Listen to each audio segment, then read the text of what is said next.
लेकिन लोकतंत्र जरूर खतरे में है बंगाल में। जी हां, और अब बात क्रूरता और नरसंहार की बंगाल फाइल्स की कर लेते हैं।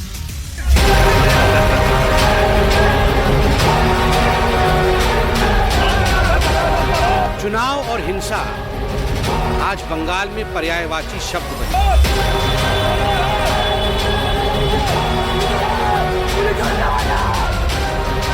Bengal state government sponsored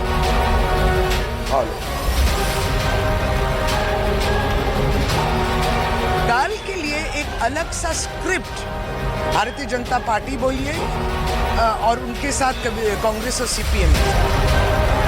Rahul ji कहां है आपकी मोहब्बत की दुकान का कोई जिक्र नहीं। वो डबल इंजन बनाने के लिए बेताब है, लेकिन बेताबी इस हद तक जारी है कि ये लोग वायलेंस करने पे भी रुकते नहीं।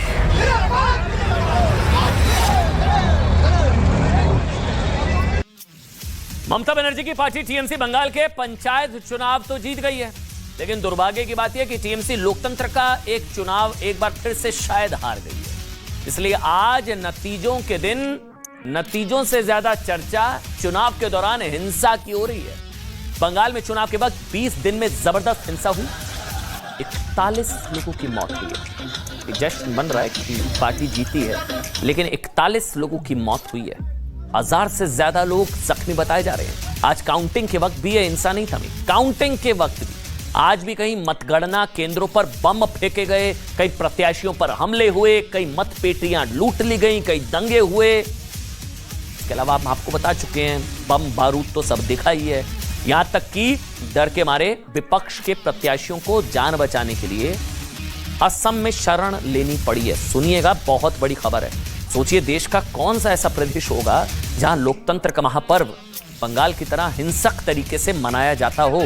देश का कौन सा ऐसा राज्य होगा जहां विरोधियों को चुनाव लड़ने के बाद जान बचाने के लिए दूसरे राज्यों में भागना पड़ता हो, जैसा दावा हिमंता बिस्वा शर्मा ने किया। खुद असम के मुख्यमंत्री हिमंता बिस्वा शर्मा ने ट्वीट करके बताया कि पश्चिम बंगाल में चुनावी हिंसा के डर से, ट्वीट आपके सामने, 133 लोग भागकर असम के धुबरी पहुंचे हैं, जहां उन्हें रिलीफ कैंप में रखा गया है। यहां चुनाव में जीत का जश्न मना रही है ममता बनर्जी टीएमसी की पार्टी।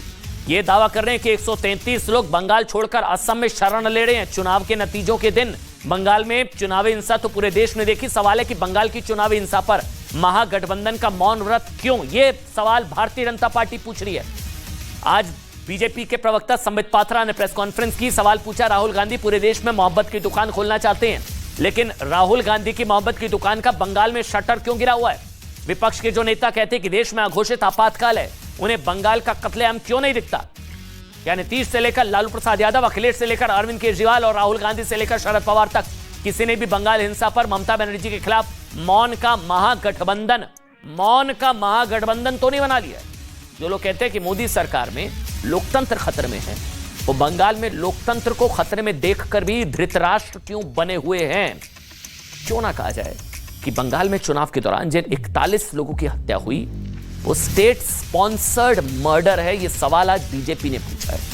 ये सारे सवाल आज बीजेपी ने महागठबंधन और ममता बनर्जी से पूछा। एक बार सुन लीजिए आप। सेंट्रल फोर्सेस के होने के बावजूद 45 लोगों की हत्या, यह दिखाता है कि राज्य सरकार किस प्रकार से एक प्रायोजित रूप से इन हत्याओं को अंजाम दे रही थी। यह एक स्टेट स्पॉन्सर्ड मर्डर है। राहुल जी कहां है आपकी मोहब्बत की दुकान का कोई जिक्र नहीं है। आप तो पूरे हिंदुस्तान में मोहब्बत की दुकान खोलना चाहते थे। मैं बताता हूं राहुल जी, आप आज मोहब्बत की दुकान के विषय में बात इसलिए नहीं कर रहे हैं क्योंकि आपके आकांक्षाओं का मेगा मॉल खुला हुआ है। आप सोचिए, जो ममता बनर्जी अपने राज्य में संविधान और लोकतंत्र नहीं बचा पा रही है, क्या वो देश में लोकतंत्र और संविधान बचाने का दावा कर सकती है? महागठबंधन के जो नेता बंगाल में लोकतंत्र के लिंचिंग पर मौन है, क्या वो खुद को ईमानदारी से लोकतंत्र का रक्षक कह सकते हैं? जबकि बंगाल में लोकतंत्र की लिंचिंग ही जीत का मॉडल बन चुकी है और हिंसा को बंगाल की चुनावी संस्कृति बना दिया गया। बंगाल में 2023 के पंचायत चुनाव में 41 लोगों की हत्या हुई। इससे पहले 2021 के विधानसभा चुनाव में 52 लोगों की हत्या हुई। जब चुनाव तब हत्याएं।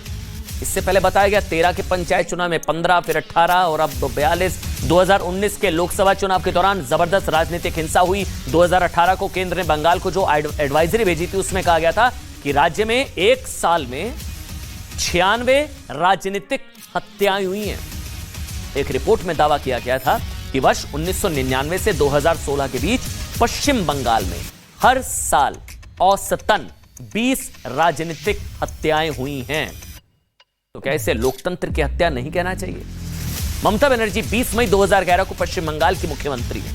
बंगाल के लोगों ने उनकी पार्टी टीएमसी को 3 बार सरकार चलाने का मैंडेट दिया, लेकिन पिछले 12 साल से लगातार मुख्यमंत्री पद संभाल रही ममता बनर्जी ने बंगाल का रक्त चरित्र क्यों नहीं मिटा पाई? आप सोचिए, ये तब हो रहा है जब सुप्रीम कोर्ट ने केंद्रीय सुरक्षा बलों की तैनाती वाला जो फैसला था निचली अदालत का, हाई कोर्ट का, उस पर रोक लगाने से इंकार कर दिया। अगर केंद्रीय सुरक्षा बलों की तैनाती नहीं होती तो क्या तस्वीरें होती बंगाल से? इसलिए सवाल है कि क्या बंगाल का यही राजनीतिक रक्त चरित्र चुनाव में जीत की गारंटी है? सवाल ये भी कि क्या बंगाल की हिंसा क्या 2024 के लोकसभा चुनाव में ममता और महागठबंधन के खिलाफ मुद्दा बन सकता है? सवाल के एक बार